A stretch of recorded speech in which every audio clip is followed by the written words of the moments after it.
নমস্কাৰ hello' everyone সকলোকে welcome জনাইছোঁ মোৰ ফেচবুক পেজ আৰু ইউটিউব চেনেললৈ। মোৰ নাম শ্ৰী ভৱেশ ৰয় আৰু মই বৰ্তমান আছোঁ মোৰ ঘৰৰ ওচৰত থকা এটা শিৱ মন্দিৰৰ চিৰিত বহি। আৰু ইয়াৰ পিছফালৰ পৰিৱেশটো আপোনালোকে অলপ অনুমান কৰিব পাৰিছে। পিছফালে শুকান এটা পৰিৱেশ আৰু ইয়াত কিছুমান শুকান উদ্ভিদ যেনে উলুখেৰ বা তেনেকুৱা ধৰণৰ এটা শুকান পৰিৱেশ আছে। আৰু ইয়াত আমি যদি জুই জ্বলাই দিওঁ পটককৈ জুই জ্বলি যাব। ভিডিঅ'টোলৈ আগবঢ়াৰ আগত মই কেই ছেকেণ্ডমানৰ কাৰণে মই য'ত বহি আছোঁ তাৰ চাৰিওফালৰ পৰিৱেশটো এবাৰ দেখাই দিছোঁ।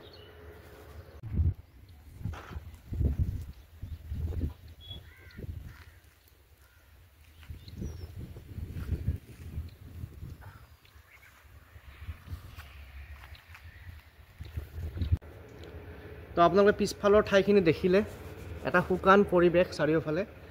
মোৰ ঘৰৰ ওচৰৰ ঠাই হ'লেও কেতিয়াবা ওলাই অহা যায়, যিহেতু সৰুৰ পৰা দেখিছোঁ আৰু গতিকে এক্সাইটমেণ্ট তেনেকুৱা নাথাকে। কিন্তু আজি মই ইফালে আহি পেলাই মোৰ এটা কথা মনত পৰিল, সেইটো হৈছে লছ এঞ্জেলছৰ জুই, লছ এঞ্জেলছৰ ৱাইল্ড ফায়াৰ। আৰু লছ এঞ্জেলছৰ যে ৱাইল্ড ফায়াৰ এতিয়াও লাগি আছে, জ্বলি আছে, তাৰ এটা কাৰণ হৈছে এনেকুৱা ধৰণৰ শুকান ঘাঁহনিবিলাক বা শুকান উদ্ভিদবিলাক যেনে উলুখেৰ বা তেনেকুৱা ধৰণৰ কিছুমান ড্ৰাই ভেজিটেশ্যন, সেইটো এটা কাৰণ যাৰ কাৰণে লছ এঞ্জেলছৰ জুই এতিয়ালৈকে নুমাব পৰা নাই। আৰু এটা কাৰণ সেইটো হৈছে এবিধ বতাহ আছে তাত চলি আছে, সেইটো বতাহ হৈছে সান্তা আন্না। এই সান্তা আন্না বতাহৰ স্পীড প্ৰতি ঘণ্টাত 48 মাইল। 48 মাইলটো কিলোমিটাৰ কিমান সময় সঠিককৈ ক'ব নোৱাৰিম, কিন্তু আপোনালোকে অনুমান কৰি ল'ব পাৰিব ঘণ্টাত 48 মাইল বেগৰ বতাহ হ'ব লাগিলে কিমান পাৱাৰফুল হ'ব। আৰু তাৰ ফলত জুইটো নুমাব পৰা হোৱা নাই। এতিয়া লছ এঞ্জেলছৰ কথা যদি আমি কওঁ, লছ এঞ্জেলছৰ নাম হয়তো সকলোৱে শুনিছে, বহুতৰে কাৰণে ট্ৰেভেল ডেষ্টিনেশ্যন লছ এঞ্জেলছ।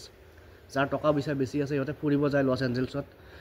আমাৰ বাৰু ইমান প্লেনিং নাই, কিন্তু বহুতে এইটো যায় আৰু ফুৰিবৰ কাৰণে তাত। আৰু এই লছ এঞ্জেলছ এখন ধুনীয়া চহৰ, গোটেই পৃথিৱীৰ ভিতৰত এখন ধুনীয়া চহৰ আৰু আমেৰিকাৰ আটাইতকৈ বেছি জনসংখ্যা থকা চহৰ। আৰু লছ এঞ্জেলছতে 2028 চনত হ'ব অলিম্পিক খেল। কিন্তু দুৰ্ভাগ্যৰ কথা এই যে এই চহৰখনে এতিয়া যুঁজি আছে বনজুইৰ লগত, ৱাইল্ড ফায়াৰৰ লগত। আৰু এই লছ এঞ্জেলছৰ ৱাইল্ড ফায়াৰৰ 3টামান লোকেশ্যন এতিয়ালৈকে নিউজত আছে। তাৰে ভিতৰত প্ৰথমটো হৈছে পেলিছেড। পেলিছেড নামৰ এটা ৱাইল্ড ফায়াৰ লোকেশ্যন আছে তাত। আৰু এই পেলিছেডৰ যিটো লোকেশ্যন, সেই লোকেশ্যনটো আছে সান্তা মনিকা নামৰ এখন মাউণ্টেইন আছে লছ এঞ্জেলছৰ পৰা পূব পশ্চিম দিশত এখন সান্তা মনিকা নামৰ মাউণ্টেইন, তাৰে লাগি আছে এই পেলিছেড নামৰ জেগাটো। আৰু এই পেলিছেডৰ যি জুই, বনজুই, এই বনজুই এতিয়ালৈকে 23,400 হেক্টৰ এৰিয়া কভাৰ কৰিছে। গতিকে কিমান ডাঙৰ এৰিয়া কভাৰ কৰিছে আপোনাক অনুমান কৰক। তাৰোপৰি ইয়াৰ পিছৰ যিটো এটা লোকেশ্যন আছে সেইটো হৈছে এটন। এটন লোকেশ্যনটো আছে আল্টাডেনা নামৰ এটুকুৰা ঠাইৰ ওচৰত। আৰু এই আল্টাডেনা ঠাই আছে চেণ্ট গেব্ৰিয়েল নামৰ এখন মাউণ্টেইন আছে তাৰে ওচৰত।